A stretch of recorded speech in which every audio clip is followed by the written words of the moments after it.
Good morning. Are you Jacordi and Guillory? Yes, ma'am. And Mr. Guillory has two cases. 23 DCCR 1225 is a motion to revoke probation. Underlying offense is evading arrest or detention with the use of a vehicle.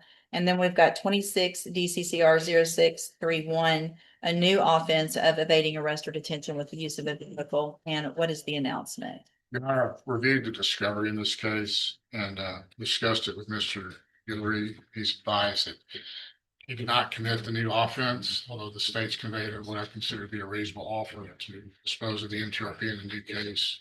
Since Mr. Guillory is maintaining that he's innocent of the new charge, I have to set it for hearing. So I would, Absolutely not true. so we want to go through the motion then and go forward on that motion instead of the, let me get that pulled up. And are there any videos or anything that you need some time to watch? No, I don't think before? from reading the file, there was no videos that identify the defendant. Or actually identify the person operating the motor vehicle. Oh, okay. All right. Give me just a second to get that pulled up. I do have some media on that, Judge, and I'll make sure that Mr. Kimler, if he indicates to the court that he is retained on that case, I will make sure he has access to discovery and I'll make a copy of that. I've got them on both cases. Okay.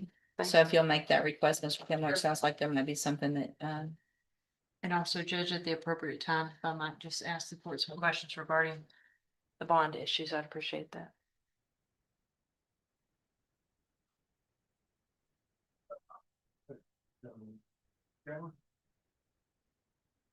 Mr. Guillory, please raise your right hand. Do you swear or affirm the testimony you're going to give in this hearing will be the truth, the whole truth, and nothing but the truth? Yes. You can put your hand down, and will he waive the formal reading of the motion? Well,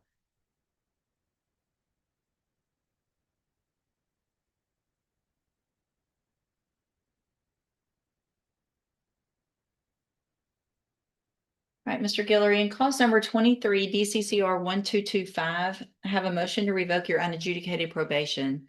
Shows that you were placed on probation January 6th of 2025 for the offense of evading arrest or detention with the use of a vehicle.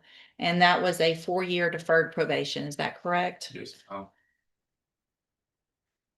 It alleges that you violated your probation. Count 1 alleges that you committed the new offense of evading arrest or detention with the use of a vehicle, February 27th of 2026. And is that true or not true? Count 2 alleges that you failed to work faithfully at suitable employment and provide verification of that. Is that true or not true?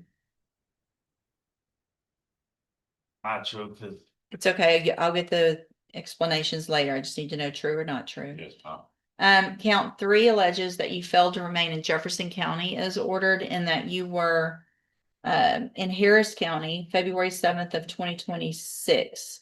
And is that true or not true? Count 4 alleges that you failed to provide and maintain an accurate residence address with probation officer. It says you reported your address at 2218 Rush Street, but identified your address at 2450 West Lucas to the Beaumont Police. Is that true or not true?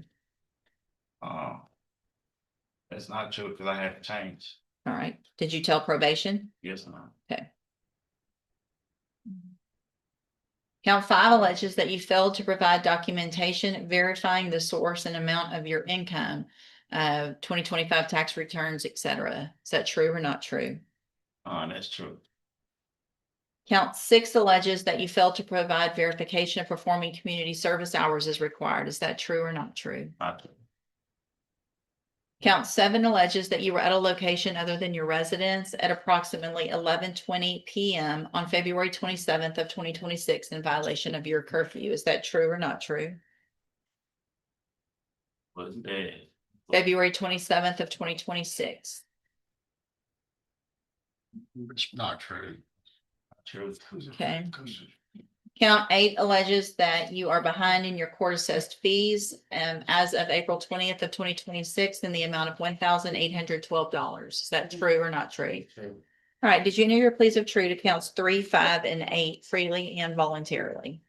Yes, ma'am. And did you plead true to those counts because they're actually true? Yes. All right, then I'm going to find that you entered your pleas of true to counts 3, 5, and 8 freely and voluntarily. Find those counts true. Find sufficient evidence to find you guilty and revoke the probation, but I'm not going to do that. I'm going to reset the case for a hearing.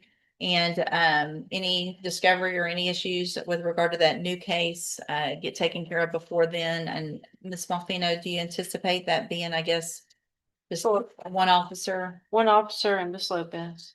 All right, so we can just do it at 11, don't y'all think? Yes.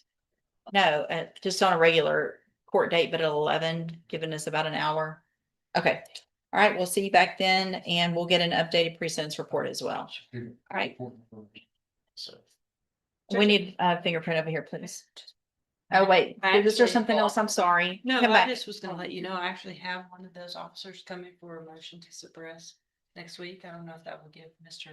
That's fine. we can do that. time, but I'd be happy to do it. It's next Monday, the 13th at 1. We have a couple of those type of hearings. That's fine. I don't know that I can get an updated, The hearing wasn't only about admitting probation violations. The biggest question remained whether the new evading charge could ultimately trigger a full probation revocation. Rather than rushing to judgment, the court ordered the case to proceed to a contested hearing.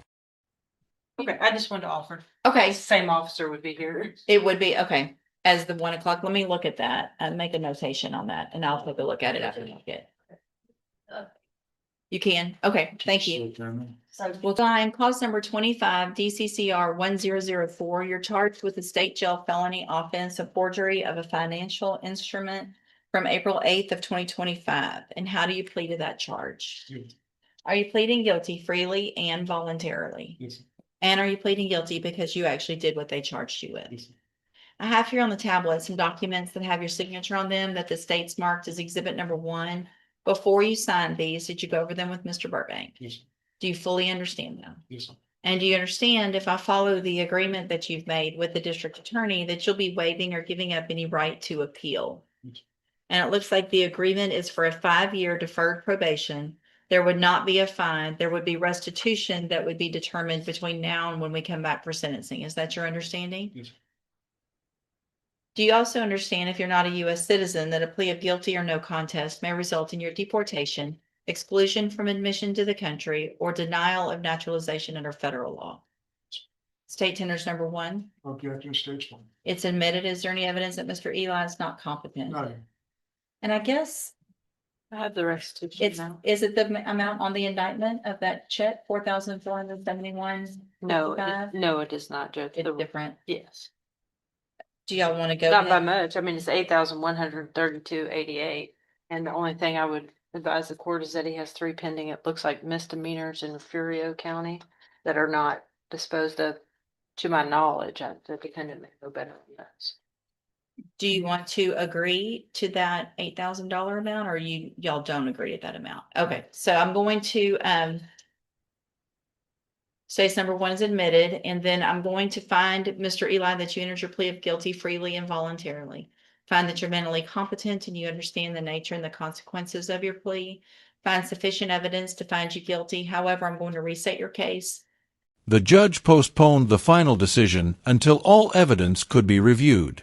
In court, probation violations and new criminal allegations often require careful examination before a final ruling is made. The next hearing will determine what happens next.